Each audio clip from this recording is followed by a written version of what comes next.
Le di un auto a mi padre por Navidad, pero me dijo, el mejor regalo para mí sería que desaparecieras. Así que esa noche, mientras dormía, agarré las llaves del auto y me fui.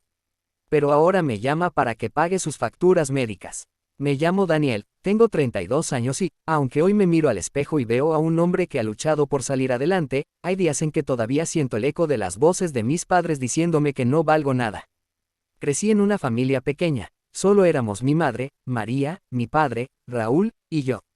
No había hermanos, no había primos cercanos, no había abuelos que vinieran a suavizar las cosas.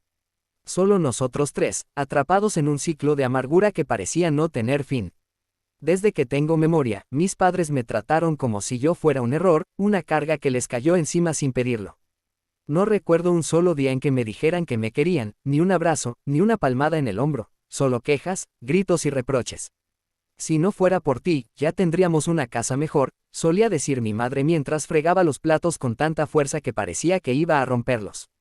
Todo lo que gastamos en tus cosas, en tu comida, en tu ropa, es por ti que estamos así.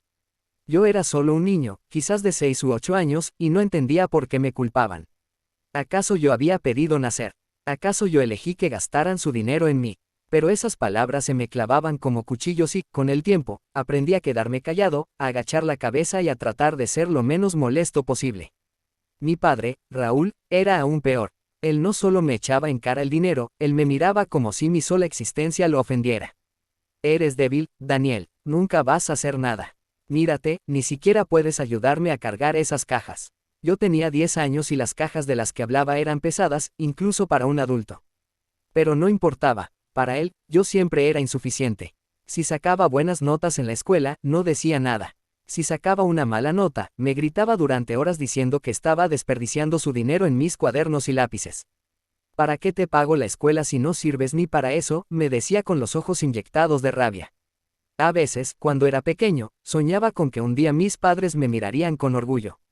Imaginaba que llegaba a casa con un trofeo de la escuela o que conseguía un trabajo y les llevaba un montón de dinero, y entonces me dirían, Daniel, eres un buen hijo.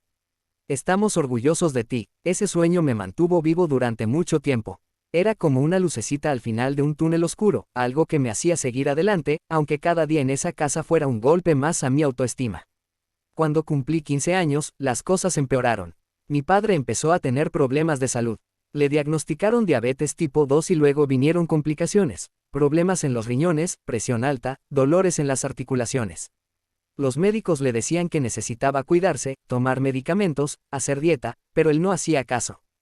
Seguía comiendo lo que quería, bebiendo cerveza los fines de semana, y cuando se sentía mal, se desquitaba con nosotros. Todo esto es tu culpa, Daniel, me decía. El estrés de mantenerte me está matando. Yo no entendía cómo podía culparme de su enfermedad, pero sus palabras se me grababan en la cabeza como si de verdad yo fuera el veneno que lo estaba destruyendo. Mi madre no era mucho mejor. Ella se pasaba el día quejándose de que tenía que cuidar de un hombre enfermo y de un hijo inútil. Si no tuviera que estar pendiente de ti, podría trabajar más y no estaríamos en esta miseria, me decía. Pero yo ya trabajaba. A los 16 años, empecé a repartir volantes en las calles después de la escuela. Luego conseguí un trabajo de medio tiempo en una tienda de abarrotes, cargando cajas y limpiando pisos. Todo el dinero que ganaba se lo daba a mi madre, cada peso.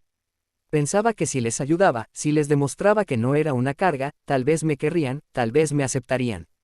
Pero no funcionó, nunca era suficiente. Si les daba 500 pesos, mi madre decía, ¿y esto qué?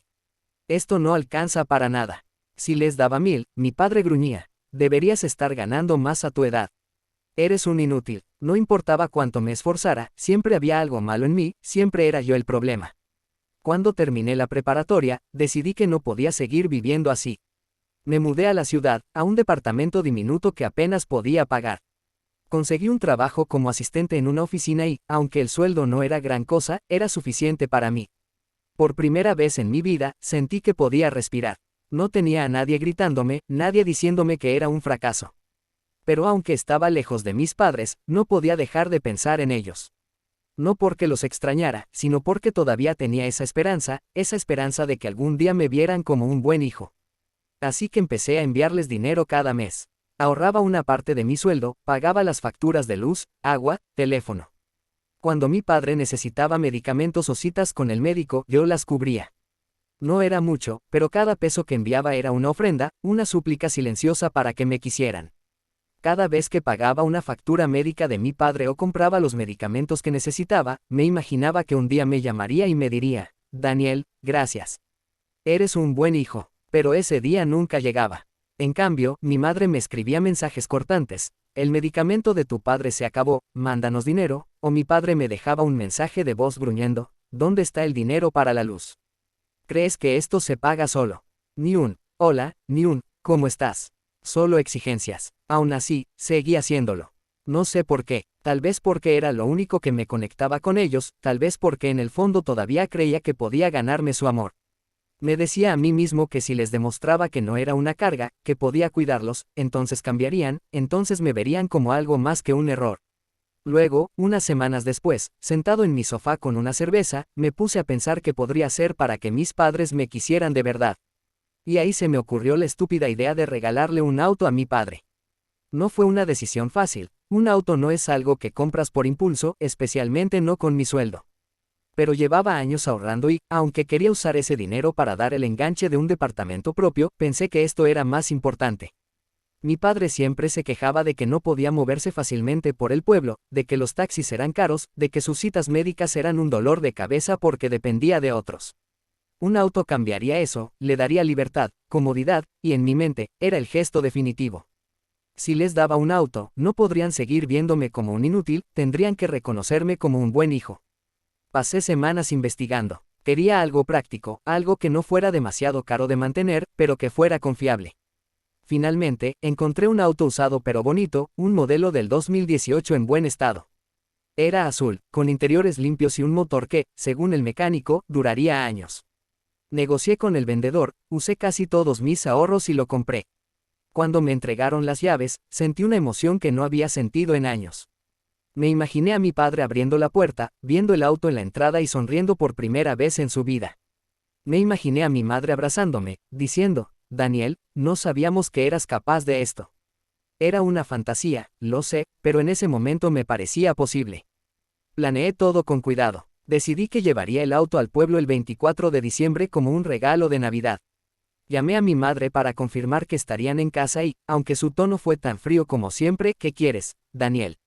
Estamos ocupados, me dijo que sí, que estarían ahí. No les dije nada del auto, quería que fuera una sorpresa, quería ver sus caras cuando lo vieran. El día antes de Navidad, manejé las 3 horas desde la ciudad hasta el pueblo. El auto estaba impecable, lo había lavado, le había puesto un lazo rojo grande en el capó, como en las películas.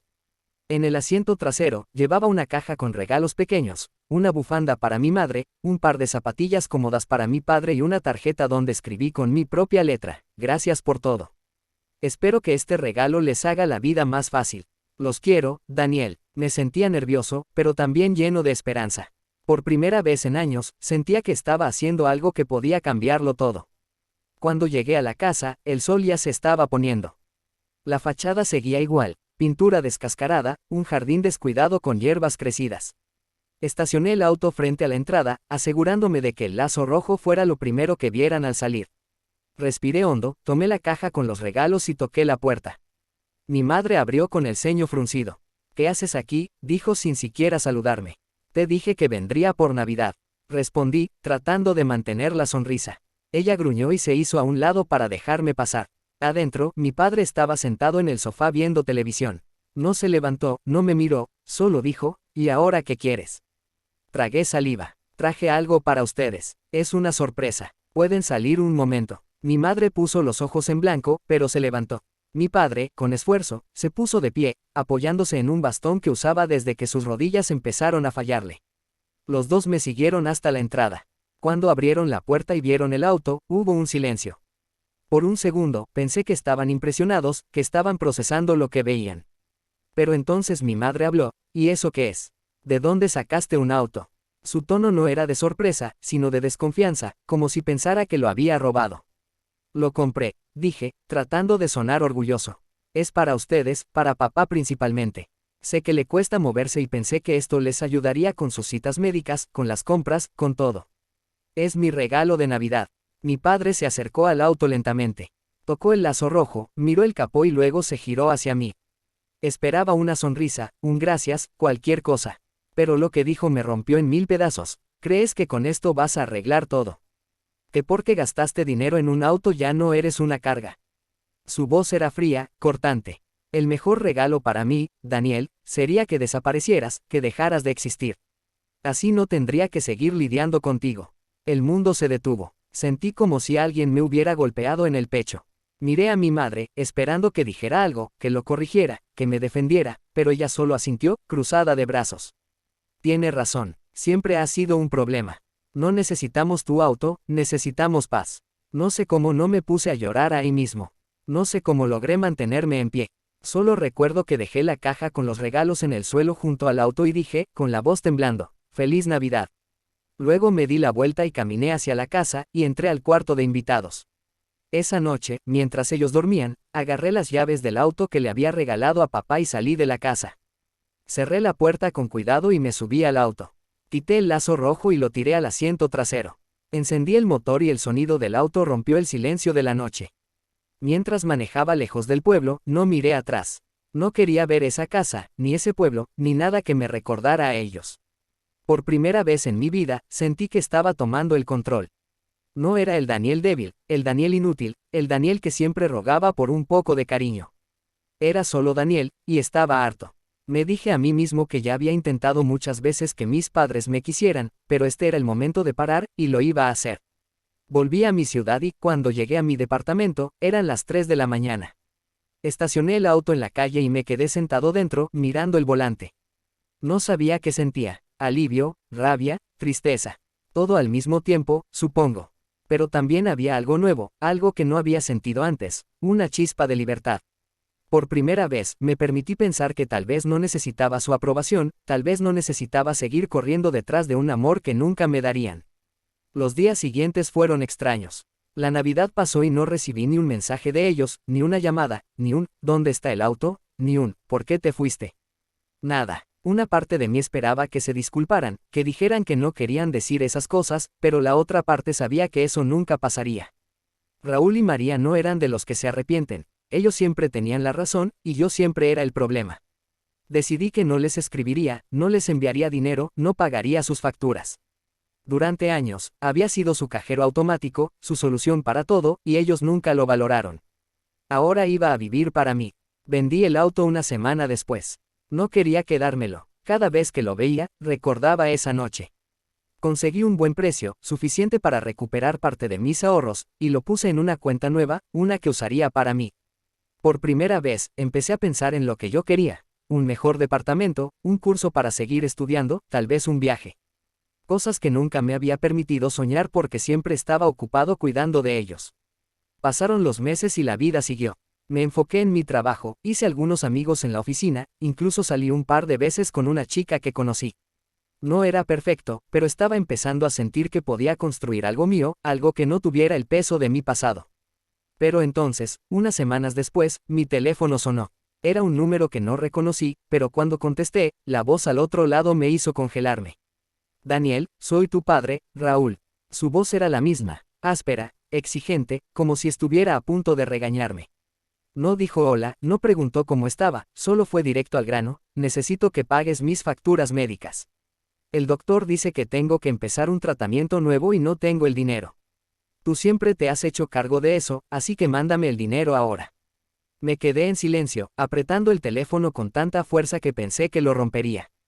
Después de todo lo que pasó, después de decirme que quería que desapareciera, ahora me llamaba como si nada, exigiendo que le pagara sus cuentas. Sentí una oleada de rabia, pero también algo más: claridad. Por primera vez, vi a mi padre como era, no como el hombre al que quería impresionar, no como el padre que soñaba que algún día me querría, sino como lo que realmente era: un hombre egoísta que solo me veía como una herramienta. «No voy a pagarte nada», dije con la voz más firme que jamás había usado con él.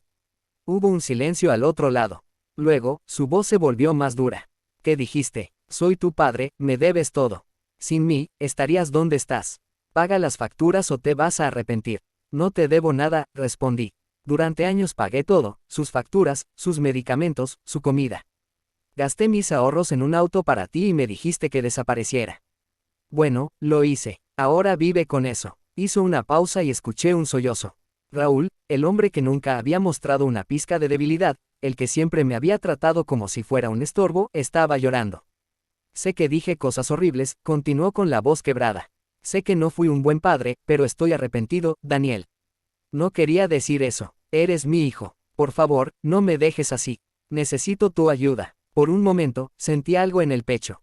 No era lástima, no era amor, sino un eco de ese niño que siempre quiso que su padre lo mirara con orgullo, ese niño que soñaba con un abrazo, con un «estoy orgulloso de ti». Pero entonces recordé todo, los años de gritos, de reproches, de sentirme como una carga. La Navidad en la que les di un auto, mis ahorros, mi corazón, y él me dijo que quería que desapareciera. Recordé a María sintiendo, como si yo no fuera nada. Recordé cada peso que les di, cada factura que pagué, cada sacrificio que hice y cómo nunca fue suficiente. No, dije con una calma que me sorprendió. No voy a ayudarte. Hubo un silencio al otro lado. Luego, Raúl dejó escapar un sollozo más fuerte. Daniel, por favor, suplicó con la voz rota. Estoy muriendo. No tengo mis medicamentos, no tengo nada. Si no me ayudas, no sé qué va a pasar. Eres mi hijo, no puedes hacerme esto. Colgué sin decir una sola palabra más. Mi corazón latía como loco, pero no era miedo, era algo más grande, algo que me hacía sentir vivo. Bloqueé su número y luego bloqueé el de mi madre, porque sabía que ella llamaría después con sus quejas y sus chantajes. No quería escucharlos, no quería volver a esa vida. No supe mucho de ellos después de eso. Escuché rumores, cosas que me contaron vecinos del pueblo cuando los encontré por casualidad. Dijeron que Raúl y María perdieron la casa porque no podían pagar las deudas, que Raúl no pudo costear su tratamiento y que su salud empeoró, que terminaron pidiéndole ayuda a parientes lejanos, pero nadie quiso hacerse cargo. No sé si es verdad, y no me interesa. No quiero saber qué pasó con ellos. No porque los odie, sino porque ya no son mi responsabilidad. Durante demasiado tiempo cargué con su peso, con su desprecio, con su amargura. Ahora estoy libre. He aprendido que la familia no es solo sangre. Es respeto, es amor, es reciprocidad. Raúl y María nunca me dieron eso, y está bien. No los necesito. Me tengo a mí mismo, y eso es más que suficiente.